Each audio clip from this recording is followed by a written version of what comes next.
But first, after the death of an 11-year-old boy in Scottsdale this week, we are uncovering a reported history of abuse within that Valley family, as advocates say more should have been done to protect the child.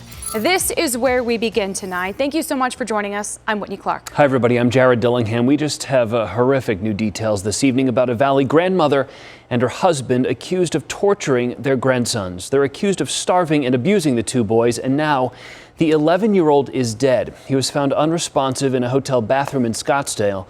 The other boy is in protective custody. And we're now learning more about a long history of reported abuse in this family. Emma Lockhart, is live for us this evening. Emma, what did you uncover?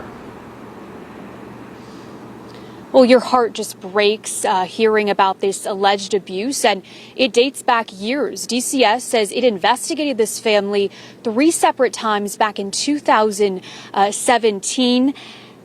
And the advocates say this is all too common, with a lot of these cases falling through the cracks.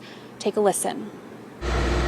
Tonight, a long history of abuse detailing horrific allegations of starvation and torture. A woman and her husband accused of killing 11-year-old Chaska Davis Smith. Right.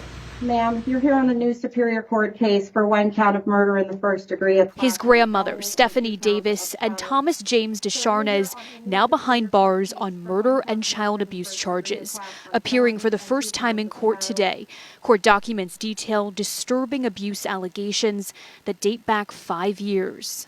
About 75% of the children who die in our state every year are just like this little boy. They are known to the system. Calls went in, investigators went out, and they died anyway. Chaska was found unresponsive in a bathtub just before 5 Sunday evening. First responders noticed he and his 9-year-old half-brother were covered with cuts and bruises. Davis telling detectives the boy hurt himself. Meanwhile, her husband says she became more physically and verbally abusive to the boys in recent months, starving them for days and using a metal ratchet to cause lacerations.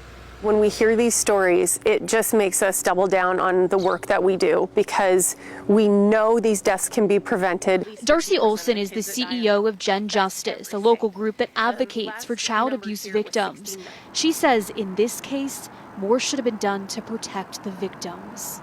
We have to hold the system accountable. We have to do it until it happens. This little boy deserves it, and so do all the other children we've lost. According to court documents, Chaska's school reported an injury back in 2017.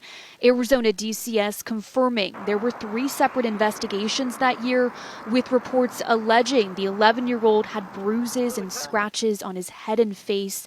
But DCS investigators could not substantiate the claims of abuse, and those cases were dropped. Does the system need more money? Do we need more people on the hotline calls? Do we need more police? We don't know the answer, and we won't know the answers until they do these investigations and share that information with the public. And while some cases fall through the cracks, advocates say you should always report any possible abuse, even if you aren't 100% sure. Right there on the bottom of your screen, we have the Arizona Child Abuse Hotline. We also have it online at azfamily.com. Live in Scottsdale, Emma Lockhart for Arizona's Family.